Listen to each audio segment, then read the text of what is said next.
गांव में राजा मोहन चंद्र की बेटी राजकुमारी सिंड्रेला अपने राजमहल में रहती थी। वैसे तो सिंड्रेला देखने में काफी ज्यादा सुंदर थी, पर फिर भी कोई भी राजकुमार उससे शादी नहीं करता था, क्योंकि राजा मोहन चंद्र की एक शर्त थी कि जो कोई भी उसकी बेटी से शादी करेगा वो उसी के घर में घर जमाई बनकर रहेगा। पर ये बात किसी भी राजकुमार को पसंद नहीं आती थी और इसी वजह से कोई राजकुमार सिंड्रेला राजकुमारी से शादी नहीं करता था और इस बात से सिंड्रेला राजकुमारी भी काफी ज्यादा परेशान थी। एक दिन की बात है, सिंड्रेला राजकुमारी अपने राजमहल में घूम रही होती है, तभी उनकी दोस्त मोनी वहाँ पर आती है और सिंड्रेला परी से कहती है, क्या हुआ राजकुमारी, आप इतने उदास क्यों लग रही है? तुम्हें तो पता ही है मेरे पिताजी ने मुझसे शादी करने के लिए सभी राजकुमारों के पास एक शर्त रखी है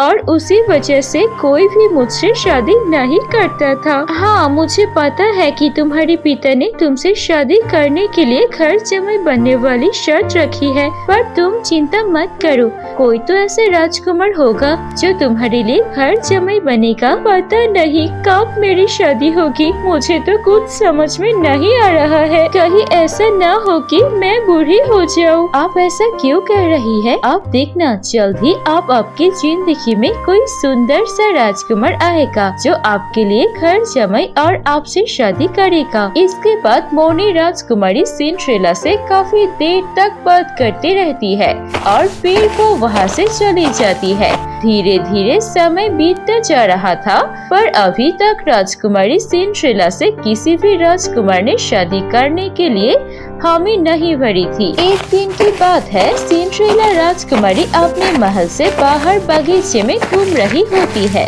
तभी वहाँ पर एक लड़का आता है और सिंड्रेला राजकुमारी से कहता है, आप मुझसे शादी करोगी? आप देखने में बहुत ही सुंदर हो और मेरा दिल आप पर आ गया है। यदि आप मुझसे शादी करे तो आप मुझे बता सकती है। ये सुनकर सिंड्रेला राजकुमारी काफी ज्यादा हैरान हो जाती है और उस लड़के से कहते हैं, तुम्हें पता भी है तुम क्या कह रहे हो और तुम मुझसे शादी क्यों करना चाहते हो और मैं आखिर तुमसे शादी क्यों करूं? फिर सिंड्रेला अपने मन में सोचती है, वैसे भी पिताजी ने घर जमाई बनाने का तो कहा ही है, तो फिर मैं इसी से शादी कर लेती हूँ। वैसे भी ये देखने में भी सुंदर है। इसके बाद राजकुमारी सिंड्रेला उस लड़के से कहती है, ठीक है, मैं तुमसे शादी करूँगी, पर तुम्हें पता तो होगा ही मुझसे शादी करने के लिए तुमको घर जमाई बनना होगा। हाँ, मुझे पता है कि तुमसे शादी करने के लिए मुझे घर जमाई बनना पड़ेगा। चलो ठीक है, तो हम लोग तुम्हारे पिता के पास चलते हैं। इसके बाद वो दोनों राजा मोहन चंद्र के पास पहुंच जाते हैं। जब राजा मोहन चंद्र लड़के को देखता है तो उस लड़के को कहता है, तुम कौन हो और यहाँ पर क्यों आए हो? इस पर वो लड़का राजा मोहन चंद्र से कहता है, मैं आपकी बेटी सिंड्रेला राजकुमारी से शादी करना चाहती हूँ और मुझे आपकी बेटी सिंड्रेला राजकुमारी से शादी करने के लिए आपकी सभी शर्त मंजूर है। ये सुनकर राजा मोहन चंद्र काफी ज्यादा खुश हो जाते हैं और कहते हैं, तुम कौन से वंश से हो और तुम कौन से देश के राजकुमार हो? मैं कोई राजकुमार नहीं हूँ, मैं एक आम लड़का हूँ, क्योंकि कोई भी राजकुमार आपकी बेटी से शादी नहीं कर रहा है, क्योंकि आपकी शर्त ही अनोखी रखी है। कोई भी राजकुमार आपके घर में घर जमाई बनकर नहीं रहेगा। यदि आपका मंजूर हो तो मैं आपका घर जमाई बन सकता हूँ। उस लड़के की बात सुनकर राजा मोहन चंद्र अपनी बेटी सिंड्रेला राजकुमारी की तरफ देखते हैं। इसके बाद वो उस लड़के से कहते हैं, ठीक है, मैं तुमसे अपनी बेटी राजकुमारी सिंड्रेला की शादी कराऊंगा। और इसके बाद राजा मोहन चंद्र अपनी बेटी सिंड्रेला राजकुमारी की शादी उस लड़के से करवा देते हैं। धीरे धीरे समय बीतता है और एक दिन की बात है, राजकुमारी सिंड्रेला अपने कमरे में बैठी हुई होती है, तभी वो अपनी अलमारी में कुछ सामान ढूंढने के लिए जाती है तो उसे वहाँ एक चिट्ठी मिलती है। चिट्ठी को पढ़कर सिंड्रेला राजकुमारी काफी ज्यादा हैरान हो जाती है और वो उस लड़के के पास जाकर उससे कहती है, आखिर तुम कौन हो और तुमने मुझसे झूठ क्यों बोला कि तुम कोई राजकुमार नहीं हो बल्कि साधारण हो,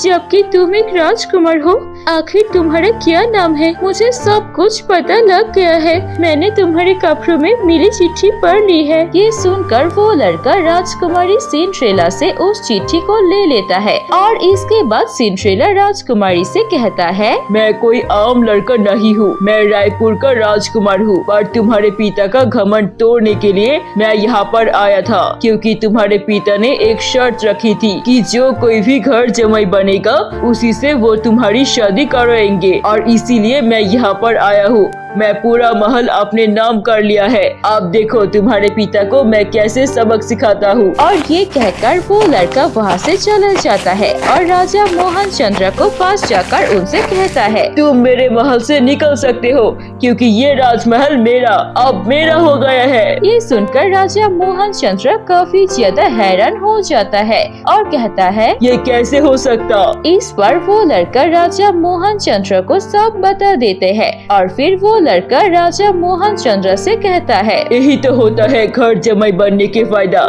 यदि मैं घर जमाई नहीं बनता तो ये सारा महल मेरा नहीं हो पाता। ये सुनकर राजा मोहन चंद्र को अपनी गलती का एहसास होता है और वो उस लड़के से कहता है, मुझे माफ कर दो। मैंने सोचा था यदि मैं अपनी बेटी को किसी दूसरे घर में भेजूंगा तो वो वहाँ पर खुश नहीं रह सकेगी, इसीलिए मैं घर जमाई बनाने का सोचा था, पर मुझे नहीं पता था कि तुम मेरे साथ ऐसा करोगे। इस पर वो लड़का मुस्कुराकर राजा मोहन चंद्र से कहता है, आप चिंता मत कीजिए, आपका महल आपका ही है। मैं कोई आम लड़का नहीं हूँ, मैं रायपुर का राजकुमार हूँ और मैं आपके यही घमंड तोड़ने के लिए यहाँ पर आया था। ये सुनकर राजा मोहन चंद्र काफी ज्यादा खुश हो जाते हैं और राजकुमारी सिंड्रेला को मोहन राजकुमार के साथ भेज देता है और अब सिंड्रेला राजकुमारी अपने पति राजकुमार मोहन को पाकर बहुत ज्यादा खुशी थी। तो दोस्तों, कैसी लगी आपको हमारी ये कहानी?